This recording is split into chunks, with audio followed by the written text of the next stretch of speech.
अगर आपको भी जेठालाल ने इंस्पायर किया है फाफड़ा और जलेबी खाने के लिए, लेकिन आप उसमें कैलोरीज़, फैट को अवॉइड करना चाहते हो, तो ये रेसिपी वीडियो आपके लिए है। हेलो फ्रेंड्स, रवीत भल्ला के चैनल में आपका स्वागत है। So let's get started with this recipe to bake fafda in air fryer. To begin with आपको 1 कप बेसन लेना है। अगर आपके पास पतला बेसन है, फाइन बेसन है तो वेल एंड गुड।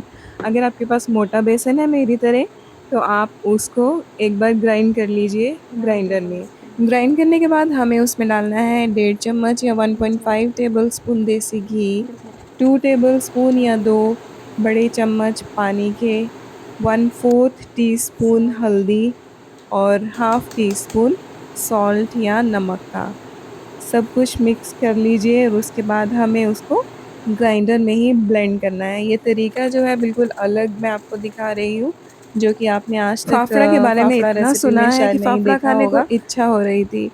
इसलिए मैंने सोचा कि क्यों ना इसको एक्सपेरिमेंट किया जाए और फाफड़ा घर पे ही बनाया जाए। तो घर पे बनाने के लिए डीप फ्राई तो मैं नहीं करूँगी, because I don't deep fry anything. तो चलिए मैंने इसको एयर फ्राई ही किया और आपके सामने रिज़ल्ट है। फाफड़ा को शेप देना भी एक ट्रिक है। थोड़ी-सी अजवाइन लीजिए और मिक्स कीजिए। अजवाइन का फ्लेवर बोलते हैं कि फाफड़ा के लिए ज़रूरी है। तो इसको आप क्रम्बल करके देखिए हाथ में, अगर चाहिए तो आप उस अकॉर्डिंग 1 चम्मच और पानी का डाल सकते हैं। मैंने कितने चम्मच यूज़ किए मैं आपको डिस्क्रिप्शन बॉक्स में डिटेल दे दूँगी कि मैंने कितना टोटल पानी यूज़ किया।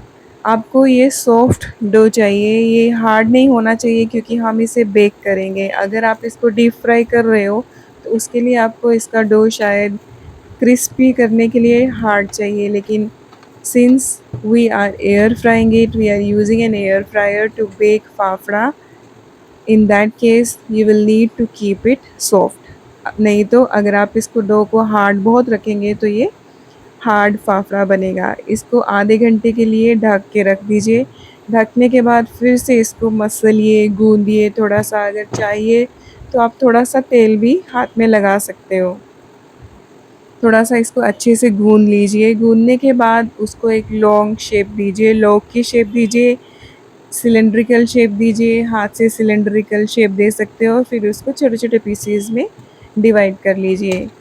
इस स्टेज पे आप अपने एयर फ्रायर को प्रीहीट कीजिए 180 डिग्री सेल्सियस पे 5 मिनट के लिए। अगर आप इसको माइक्रोवेव करना चाहते हैं तो भी आप उसको 10 मिनट के लिए प्रीहीट कीजिए। अभी एक छोटा-सा बॉल लीजिए इसमें और चलिए एक्सपेरिमेंट स्टार्ट करते हैं। मैं कोई एक्सपर्ट नहीं हूँ फाफड़ा का, मैंने आपको पहले भी बताया, लेकिन मैंने ये ट्राई किया और मैं बहुत ही खुश हूँ इस ट्रिक के साथ।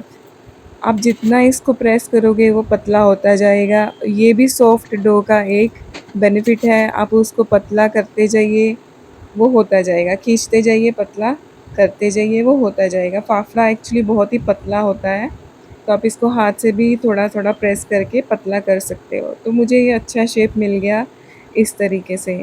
तो मैंने 4 या 5 फाफड़ा अपने एयर फ्रायर बास्केट में प्लेस किया और उसको बेक किया 160 डिग्री सेल्सियस पे, 160 डिग्री सेल्सियस पे बेक किया मैंने उसको 8 से 10 मिनट के लिए।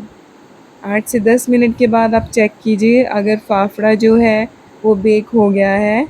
अगर नहीं बेक हुआ है, सॉफ्ट लग रहा है, तो चाहे 2 मिनट के लिए और उसको बेक कीजिए। लेकिन मेरे एयर फ्रायर में ये 10 मिनट में फाफड़ा जो था एयर फ्राई हो गया था। आप उसको बाहर निकालिए, ठंडा कीजिए, ठंडा होने के बाद वो बहुत ही क्रिस्पी होगा, बहुत ही फ्लेवरफुल है। हमने फाफड़ा को पेयर किया मिर्ची का अचार और गाजर के अचार के साथ और ये बहुत ही यूनिक कॉम्बिनेशन था। जलेबी के साथ इसको मैंने फाफड़ा और जलेबी को अभी तक ट्राई नहीं किया है, लेकिन जल्दी ही ट्राई करूँगी और घर में बनाई हुई जलेबी ही आप सबके साथ शेयर करूँगी। उम्मीद करती हूँ आपको ये फाफड़ा हेल्दी रेसिपी पसंद आई तो लाइक शेयर सब्सक्राइब ज़रूर कीजिए और बेल आइकन को दबाना मत भूलिए। तो चलिए मिलते हैं अगले वीडियो में, जो कि फिर से हेल्दी रेसिपी होगी। Take care, bye bye, see you again.